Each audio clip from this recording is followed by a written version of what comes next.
What is going on, ladies and gentlemen? Randy here with RTS Mobile Gaming. Happy Friday to you folks. We are playing the Lord of the Rings Rise to War, and it is Friday, baby. In today's video, we're going to be playing a little bit of Duel to the Pew Pew Pew, where I will clash my free-to-play Sauron against my wonderful Cestaro, who I just leveled up the other day and did some test videos on yesterday, okay? So, we will be fighting Sauron here, free-to-play, Respect 1 Sauron against my Spender, Respect level 6 Cestaro. Really, the gear on my Sauron is half decent. The Cestaro gear is primarily purple gear anyways, so it's not actually a massive gap. So, in this particular video, we'll be running a mixture of Orcish Raiders, Orcish Reapers, and Orcish Warlord tier 4 units who will decimate the enemy. Okay, we'll be fighting focus damage versus focus damage. We'll be fighting tier 3 versus tier 3. Lord of Evil versus Fallen Wraith. This will be a battle to test the ages, ladies and gentlemen. Get excited. So, in this build, the Sauron is going to be rocking, like I just told you, the troops. Gear-wise, he's running primarily focus-based gear with a little bit of madness on the helmet. His total focus is 388, okay? 143 plus focus. Skill-wise, we are prioritizing the Deceiver and the Ring of Terror. This will give the fantastic chance to inflict madness on the enemy for the first 2 rounds. It will also cause enormous amount of increased damage received by the enemy, okay? I also have the other R0 tree, the Lord of Gifts, to give myself bonus stats, as well as a nice focus bump there. And then, of course, Trembling Strike is phenomenal damage, as is the Black Arts. So, the Black Arts will be an anti-heal, which combined with Trembling Strike will be very effective against Cestaro. As we know, Cestaro has phenomenal healing nukes in rounds 3, 6, and 9. So it's really going to depend on if Sauron's speed is better than Cestaro's speed, and if I can get off the Black Arts debuff before Cestaro, okay? As far as the Cestaro build, that is the same build that you guys saw in my video yesterday. We have not changed much. I made the couple tweaks to the skill set that we talked about after the stress test, where I did reverse the order in which I selected Boggle. Okay, I selected Boggle and Plague previously because Plague was a decent-looking nuke. However, we have discovered that Plague scales with your focus much lower than Dreadful Presence. So since Cestaro has 461 focus here, the ability to scale Dreadful Presence with the focus puts it about 10 to 15% higher damage output than Plague, even though the tooltip says 96 and Plague's tooltip says 260, okay? So yeah, gear-wise, same thing. It's primarily focus-based. The helmet is going to give me plus 12% damage to melee in the first 4 rounds, and it falls off. And then my ring has plus damage to my evil men for my army, okay? Skill-wise, we're running Spell Seeker for plus 75 focus, or 60 here and 15 here, 75 focus. We've got Plague, which is an anti-heal. We've got Soul Siphon, which is the heal here. And unfortunately for poor Sauron, Cestaro's speed is just slightly above Sauron's speed. So, if Sauron had a tiny bit better speed, his anti-heal would probably be more effective. I don't think it's going to play out in Sauron's anti-heal in his favor this time. But we'll see if Sauron is able to bring the damage, okay? And then we have the R5 tree with Lord of the West. We've got Boggle and Dreadful Presence, like we already talked about. So here we go, ladies and gentlemen. Get excited. Here comes the Battle of the Titans, Sauron versus Cestaro. We're going to watch it from the free-to-play account perspective. Get excited. Here we go. Hopefully this isn't a long walk time. Oh my god, a minute. Jeez. Can I speed it? I can. Just for you, ladies and gentlemen, we're going to make this a 7, 6, 5, 4, 3, 2, 1. Very quick march. Who needs ability points anyways, right? Oh my goodness, what happened? Oh, it's a draw! Is it a good draw or a bad draw? I don't know. Wow, okay. Could have been worse, could have been better. Okay, well, let's take a look. Clearly, I did something right with Sauron and did something wrong with Cestaro. This is such an interesting combination. This is so interesting. So just looking at the raw numbers, I did about 310,000 damage. However, 40,000 of that damage never made its way into Sauron's damage received bucket, which means in the first 2 turns, Sauron was able to turn at least 40,000 damage against my own army, which is one of the beautiful things about Sauron. He has that ability to really stir the pot in the first 2 rounds. What an interesting fight. Look at that. Definitely going to be a win for Cestaro here, but what an interesting battle. Let's take a quick look, folks.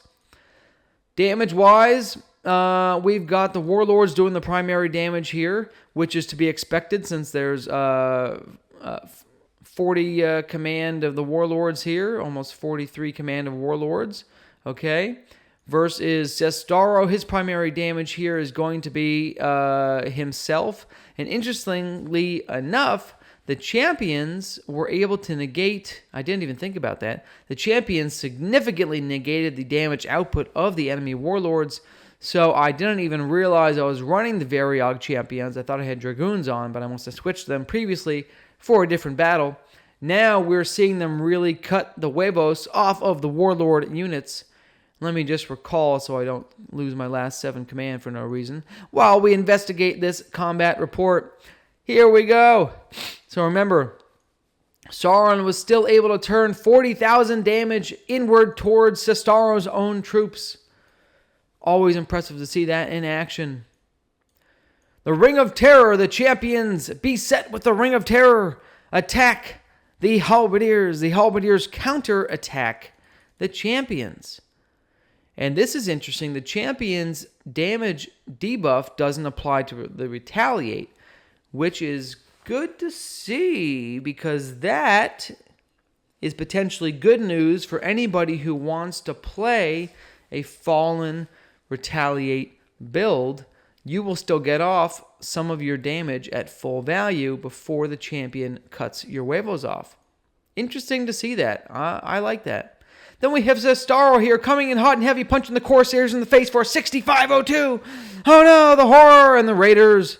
Pew pew, 4100 damage. Sauron for 2200 damage with another smite proc. Oh my goodness.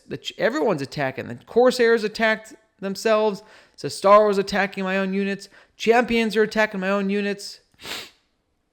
Sauron, Halberdiers. Oh my gosh. All four of my units on the battlefield were afflicted by the madness and dealt damage to each other due to the madness. Very impressive. Very impressive. And this is probably one of the reasons why the champions were able, the Warlords were able to deal so much damage, because here in round 2, my champions again did not hit the Warlords, so the Warlords are going to get 2 rounds of full damage output. Cestaro again. Oh, he hit the Reapers, thank God. Oh my goodness. Corsairs attacking my own units.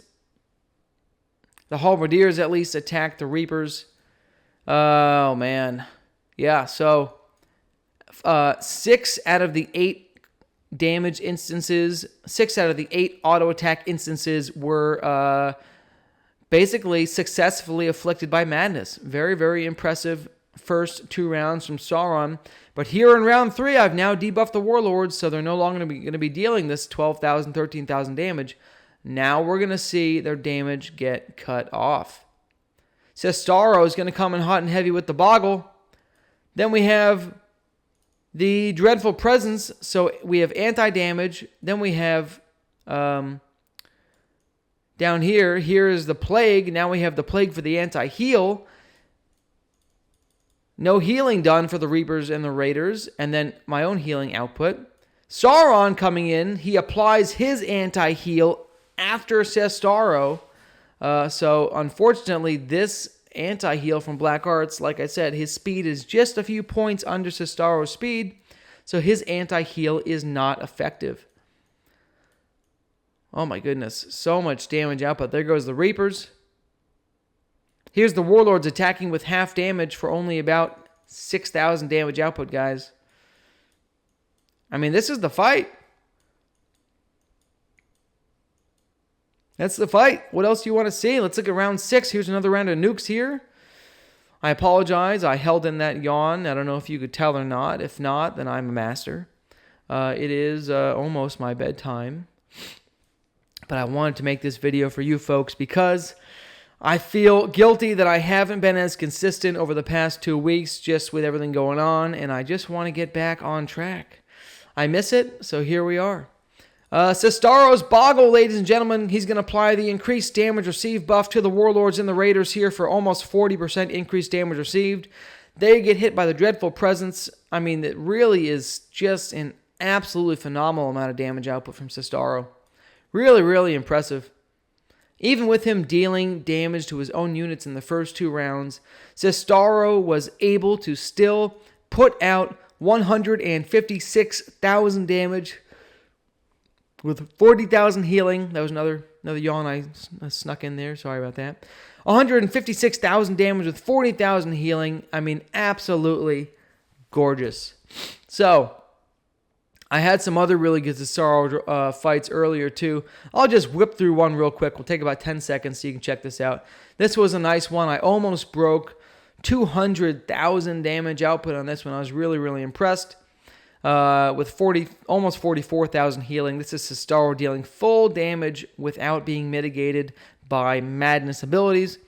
Very, very impressive to see this. I'm hoping to tweak the build and tweak the gear a little further. I don't feel like my gear is fully optimized, so we're going to make some more changes to that and get this up above 200K. All right, so thank you for watching. Happy Friday. I love you all a long time. Yes. Randy out.